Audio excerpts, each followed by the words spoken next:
Hi, how are you? May Allah bless you. Thank you. Who's calling? It's Asgar calling from Northern Australia. All right. This is the first caller we got because we got a new number, local Australia number. So he's calling us locally. Yeah? Yeah, that's right. Alhamdulillah. What can I do for you, brother? Mr. Allahyari, I have two questions for you. Actually, not three questions. My first question is, where did Taqleed come from, and when was it started? Taqleed? Yeah.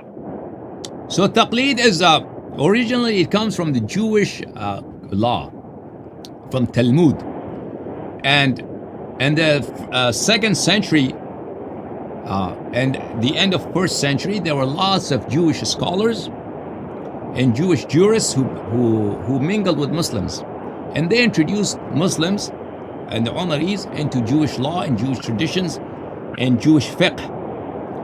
And from that time on, from the end of the 1st century and the beginning of the 2nd century, the tradition of fiqh and the tradition of Taqleed began in Kufa.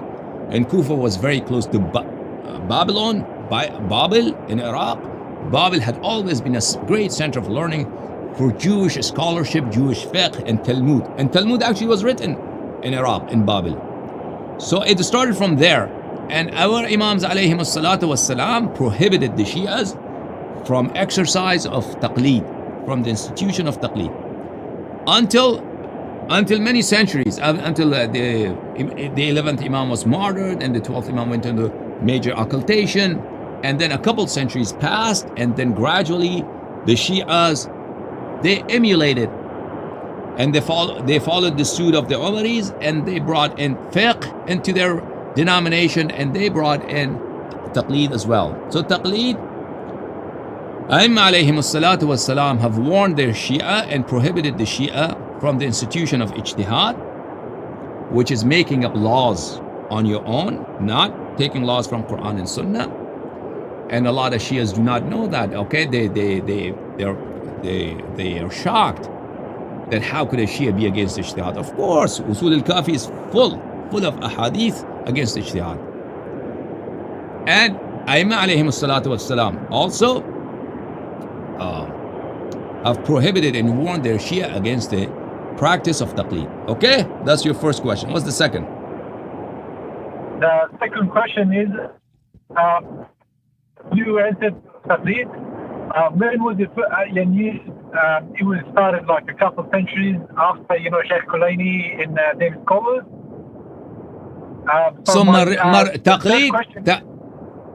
Taqleed in its current form in Shia is not very old, in Marja'iyya and all these. So it happened about 200-300 years ago in its current form. So it has changed. It just went through many changes. But Marja'iyya, we didn't have Marja'iyya in this current form in the older times. Okay? Now let me take another phone call. I answered two of your questions. Okay, brother? Sure. One last question, brother, please. Okay. Which scholars were or are against the Taqleed in the current So Kulaini is against Taqleed. Saduq is against Taqleed. Mufid is against Taqleed. Sheikh Hurra Amali is against Taqleed. Mullah Muhsin Faid Kashani is against Taqleed. All the scholars of Hadith, they have been against Taqleed. Okay? May Allah bless you. Thank you. Thank you so much. Okay. My pleasure. All right, let's take this brother he's calling from where? We got a caller here from 413. All right, brother, go ahead. Where are you calling from? How are you? May Allah bless you. Thank you. I'm calling from Boston, USA. All right, Boston. How are you doing there? I'm doing good. It's a bit cold now, but it's how may I be of service to you, sir? So, I have a question for you. Yes, sir. The question is, the way Muhammad was, because you say that Imams were anointed. So what was the process that was used to, anoint them? An angel would come down? The process is as follows. Allah has chosen Ahlul Bayt alayhim as-salatu was-salam pre-creation. Before creating the heavens and the earth, first he created Ahlul Bayt alayhim salam. And for their sake and for their glory, Allah subhanahu wa ta'ala created everything. So it is not as such that Ahlul Bayt alayhim salam existed and then they became Imam. Allah chose them to become Imam. No. Allah created them just as Allah created you, such and such person. Allah created an apple, Allah created an apricot. Allah created an almond. Allah subhanahu wa ta'ala created Ahlul Bayt alayhim as-salatu was-salam greater and better and more pure and more sacred than any other person or thing.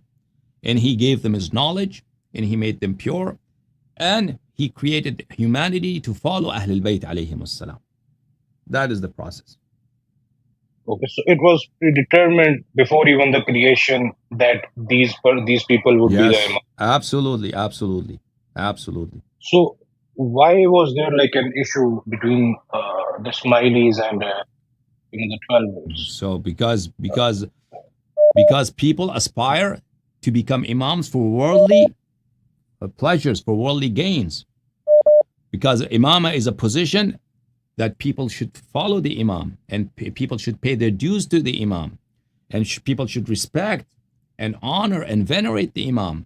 And a lot of people want that position of leadership. If you go right now in different societies, you see a lot of disputes, and almost every society there are disputes, there are disagreements, and the reason is that various people want to become leaders,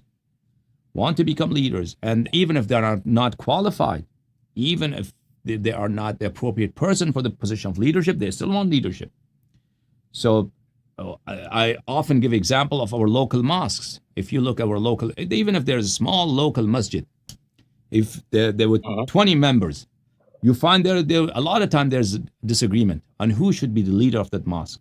And you see a group of people have boycotted that mosque. They do not come because they do not agree with the person who is leading, with the person who is the main organizer currently in that mosque. So that happens often. So Ismaili, why they didn't?